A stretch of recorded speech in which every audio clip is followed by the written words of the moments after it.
Xushu deyilgan hamon aqlimizga keldig'ini butun vujudimiz bilan o'qilgan namozdagi huzur va diqqat holatidir. Shuning uchun namoz o'qiyotgan kishi o'zining Allohning huzurida ekanligini his qilib turib, uning kattaligini va haybatini qalbida his qilgan holda namozini ado qilishi lozim.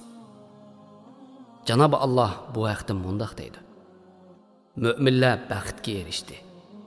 Ular shundoq müminlarki namozlarda Allohning ulug'ligidan sur besib ketganlikdan ayminib turg'uchilardir. Sur Müminun 1-oyat. Badani va qalbi namozning adab arkonlariga rioya qilgan holda xushu bilan o'qilgan namozda qalbdagi dunyoga aloqador hamma narsa yo'qaydi.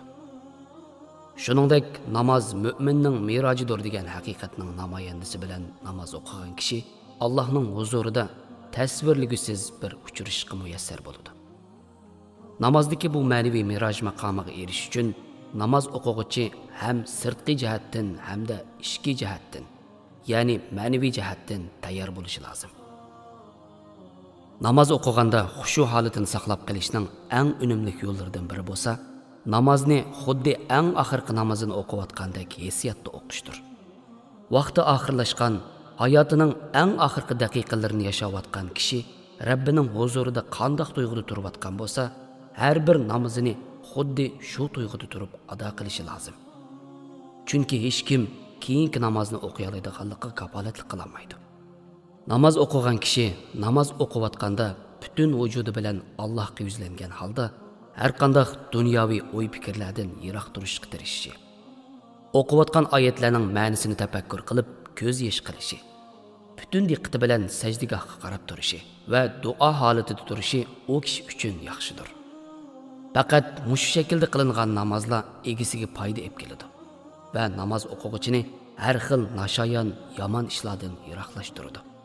Bo'lmag'ur gaplarni qilib, atrofidagilarning ko'nglini og'ritib qo'yishdan saqlaydi. Shundaqla namoz egisini Allohga va oxirat tarafga yuzlantirish orqali boshqalarga hasad qilish, boshqalardan tama qilishga o'xshash quruq havoyi havaslardan saqlab qoladi.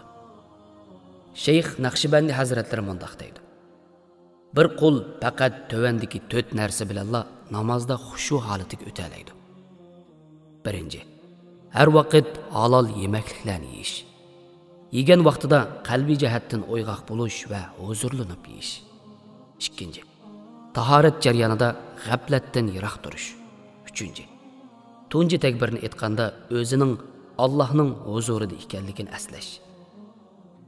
To'rtinchi, namoz o'qimagan vaqtlardami Alloh taoloni qat'iy esidan chiqarmaslik.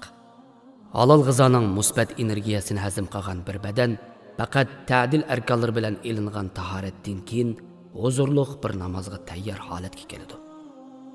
Namozni badan va ruhiy jihatdan tayyor qilmay turib, xo'shyoqmagandek parvosizlarcha o'qish namoz o'quvchiga ma'naviy jihatdan cho'ng ziyonkorlikdan boshqa narsa emas. Bu sababdan eng boshda namozning takbirini boshlashdan burun Allohdan yiroqlashtiradigan har qanday o'y fikrlarni zehnimizdan va ko'nglimizdan chiqarib tashlashimiz lozim. Shuningdek, namoz o'qiyotgan jarayondami butun diqqatimizni biz huzurda turayotgan Janobi Allohga bag'ishlagan holda nihoyat astoydil, sezgur va adab, hayo bilan turishimiz biz uchun yaxshidir. Chunki namozda jismimizning qiblagohi Ka'ba, qalbimizning qiblagohi bo'lsa Janobi Allohdir.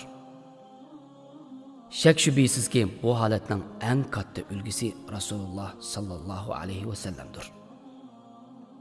Hazrati Oysha onamiz mundaq deydi: Rasululloh sallallohu alayhi va sallam namozga turgan vaqtda yuragidan qozon qaynaganga o'xshash bir ovoz anglanadi. Azon o'qilgan hamon Allohning huzuriga chiqadiganligi uchun atrofidagilarni to'nimas holga keladi. Abu Davud rivoyat qilgan. Allah Rasulining go'zal tarbiyasi ostida yetishgan atoqli sahobalardan Hazrati Ali radhiyallohu anhu namozni butun vujudi bilan nihoyat ixlos bilan o'qiydigan sahobalardan edi.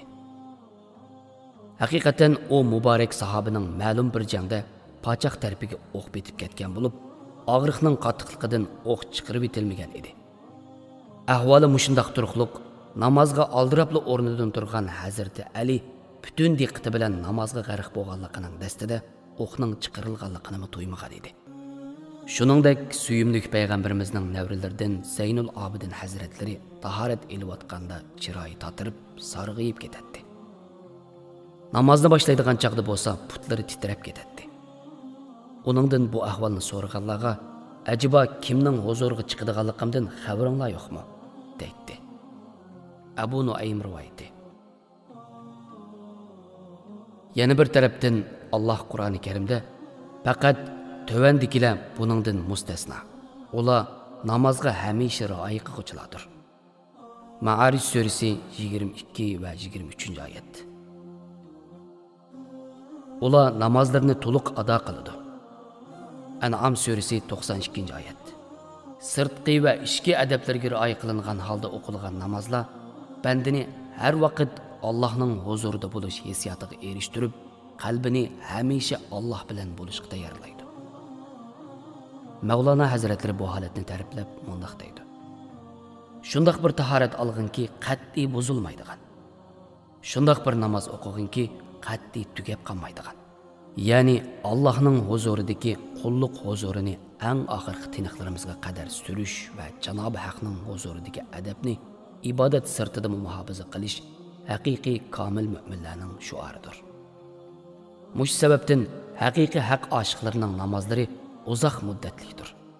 Qat'iy tugab qolmaydi. Ular ham namozning ichida hamda sirtida, ya'ni gapning meg'izini deganda hayotining oxirigacha Allohni hamisha zikr qilish bilan ma'naviy jihatdan peshonasi har vaqt sajdada yashaydigan kishilardir.